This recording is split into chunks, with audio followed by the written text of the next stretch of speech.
নমস্কার, Rishibani institute of Vedic অ্যাস্ট্রোলজির পক্ষ থেকে স্বাগত জানাই আজকের জ্যোতিষ আলোচনায়। আমি শান্তনু আপনাদের সঙ্গে। আলোচ্য বিষয় জ্যোতিষ এবং ধনতেরাস, কন্যা রাশি। কালপুরুষের ষষ্ঠ রাশি কন্যা, তারা বেশ ইমোশনাল। এখন পরিস্থিতি ভালোই যাচ্ছে কন্যা রাশি বা লগ্নের মানুষদের ক্ষেত্রে। ধীরে ধীরে নিজের উন্নতির পথকে আরেকটু প্রশস্ত করবার চেষ্টা, এটা আমরা কন্যার ক্ষেত্রে দেখতে পাচ্ছি। এই কন্যা রাশি বা লগ্নের মানুষ তারা ধনতেরাস তিথিকে কেমনভাবে ব্যবহার করবেন, এই ধনতেরাসের দিন কন্যা রাশি বা লগ্নের মানুষরা কি কিনবেন, কখন কিনবেন, কিভাবে পুজো করবেন, এই সমস্ত নিয়েই আমাদের আলোচনা। ধনতেরাস অর্থাৎ ধন ত্রয়োদশী, আয়ুর্বেদাচার্য ধন্বন্তরীর জন্মতিথি। রয়েছে এর সঙ্গে একটি পৌরাণিক কাহিনীও। মহারাজ হেমচন্দ্র এবং তার স্ত্রী, তারা ছিলেন সন্তানহীন।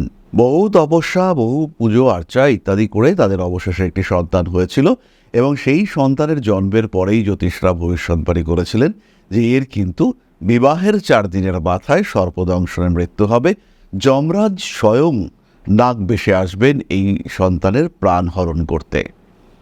রাজা রানী তাদের মনে প্রচুর চিন্তা, সন্তানের বিয়ে দেবেন কি দেবেন না, এই সমস্ত ভাবতে ভাবতে সেই সন্তান বড় হয়ে উঠল এবং রাজপুত্রর আলটিমেটলি বিয়েও হলো। যে রাজকন্যার সঙ্গে রাজপুত্রর বিয়ে হলো তিনি ছিলেন অত্যন্ত বুদ্ধিমতী। তিনি জানতেন যে যমরাজ আসবেন সর্পবেশে। তিনি তার ঘরে ওই ত্রয়োদশীর দিন প্রচুর আলো জ্বালিয়ে রাখলেন এবং তার সঙ্গে সঙ্গে সোনা, সমস্ত অলংকার, যা কিছু তার অলংকার, স্বর্ণ ইত্যাদি ছিল, সেগুলোকে ঘরের মধ্যে উন্মুক্ত অবস্থায় রাখলেন। যথাসময়ে প্রবেশ করলেন যমরাজ, কিন্তু এত আলো তার চোখ ধাঁধিয়ে গেল, তার চোখ ঝলসে গেল, বিভ্রান্ত হলেন তিনি। তার যে কাজ, সেই সন্তানের প্রাণ হরণ করা, সেই কাজ থেকে তিনি সরে এলেন। তার আশীর্বাদে সেই সন্তান লাভ করল দীর্ঘায়ু, এবং তখন থেকে এই তিথিতে আলো জ্বালানো, প্রদীপ জ্বালানো তার একটা প্রথা হয়ে দাঁড়ালো। তখন থেকেই মানুষ এই তিথিতে যম প্রদীপ জ্বালাতে শুরু করলেন। সুতরাং এই দিনটি গুরুত্বপূর্ণ এবং এই দিনটির পৌরাণিক মাহাত্ম্য আছে। এবার বিষয়টি হলো, এই বছর স্পেশালি 2025 সালে ধনতেরাসের ভিডিও ইন্ডিভিজুয়াল কেন, প্রত্যেকটি রাশির জন্য আলাদা আলাদা ভিডিও কেন? কারণ এই দিন দেবগুরু বৃহস্পতি তুঙ্গ হচ্ছেন। 12 বছর পরে এমন একটি তিথি ধনতেরাস, যেখানে ধন, অর্থ, সম্পদ ইত্যাদির সঙ্গে সম্পর্ক রয়েছে। সেই দিন ধনদাতা গ্রহ দেবগুরু বৃহস্পতি তিনি তুঙ্গ হচ্ছেন, অত্যন্ত বলবান হচ্ছেন। রাশিচক্রের হিলিং পাওয়ার সেটা বাড়ছে, রাশিচক্রের আর্নিং এবিলিটি সেটা বাড়ছে। আমরা বহু মানুষ লক্ষ্যের পাঁচালী পড়ি, সেখানে একটি শব্দ আছে, অপুত্রার পুত্র হয় নির্ধনের ধন।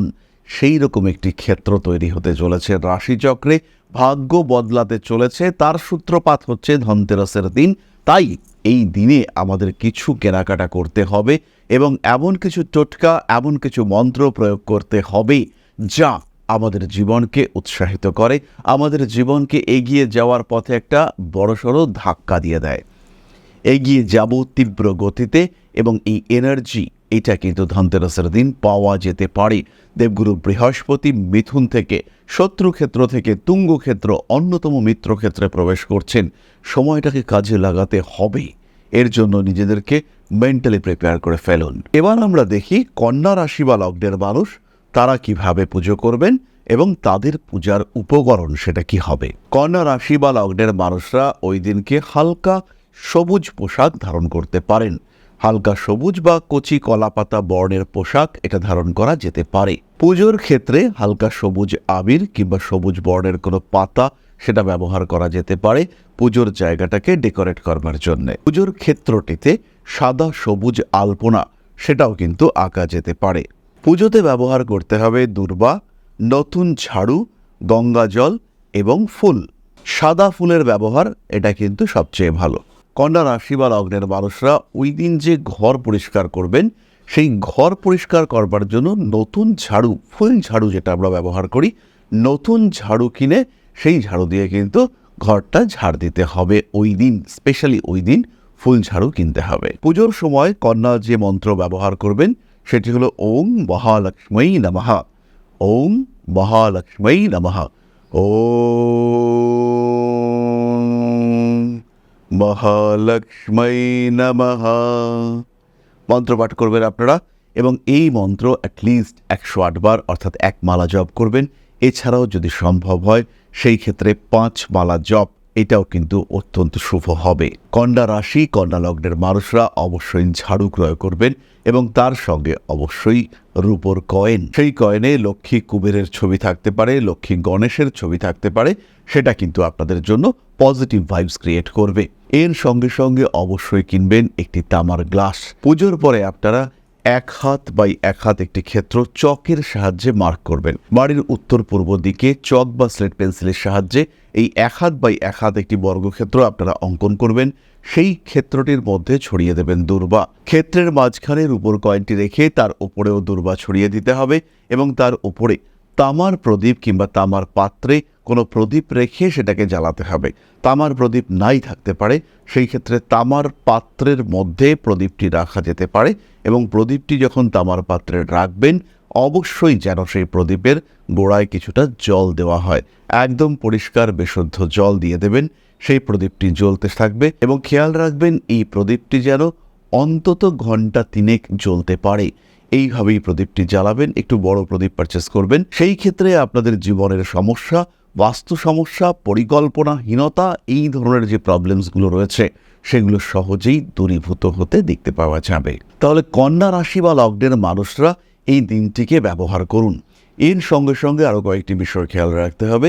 কন্যা রাশি বা লগ্নের মানুষরা ব্যবসা বোঝেন, তারা বোঝেন আদান প্রদান, হিসেব রাখার পদ্ধতি, কী প্রসেসে কিভাবে হিসেব রাখতে হবে, কিভাবে জীবনে এগিয়ে যাওয়ার পথ খুঁজতে হবে, এটা কন্যা বোঝেন। কিন্তু এই সময় কন্যা কিছুটা কনফিউজড। এই কনফিউশন কাটিয়ে ওঠার জন্য একটা ভালো সময় পাচ্ছেন কন্যা। একাদশে বৃহস্পতি প্রবেশ করছেন অল্প দিনের জন্য, বাট তা হলেও একাদশে বৃহস্পতি অবশ্যই প্রবেশ করছেন।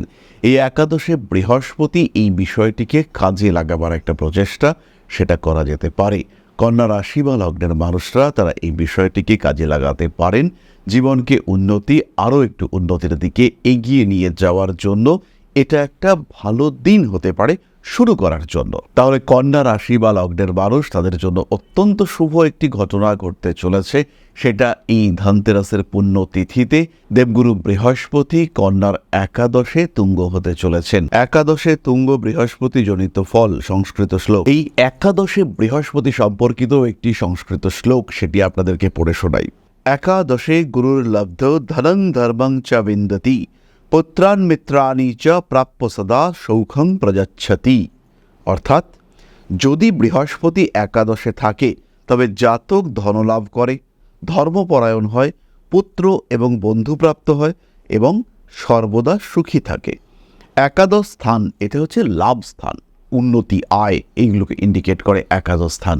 সেখানে বৃহস্পতি বিবাহযোগ সৃষ্টি করে, সেখানে বৃহস্পতি আপনার পার্টনার এনে দেওয়া, আপনার সন্তান প্রাপ্তি ইত্যাদি প্রত্যেকটি বিষয়কে এনার্জাইজ করবার চেষ্টা করে। সুতরাং এই ধনতেরাস তিথি এটা একটা ভীষণ ভালো তিথি। এটাকে কাজে লাগাবার জন্য, নিজের পরিকল্পনাগুলোকে বাস্তবায়িত করবার জন্য, দুরবস্থা কাটিয়ে ভালো অবস্থার দিকে এগিয়ে যাওয়ার জন্য একটা সঠিক পরিকল্পনা সেটা অবশ্যই করতে হবে কন্যাকে। এবং আমি জানি কন্যা এটা করতে পারবেন, কারণ কন্যা অত্যন্ত বুদ্ধিমান। তাহলে আজকের আলোচনা আমরা আর দীর্ঘায়িত করব না। সবাই সুস্থ থাকুন, ভালো থাকুন। মা শ্রী শ্রী আদিশক্তির আশীর্বাদ বর্ষিত হোক আপনাদের উপর। সমৃদ্ধ, আরও সমৃদ্ধ, আরও সমৃদ্ধ হয়ে উঠুক আপনাদের প্রত্যেকের জীবন। জয় মা আদিশক্তি। নমস্কার।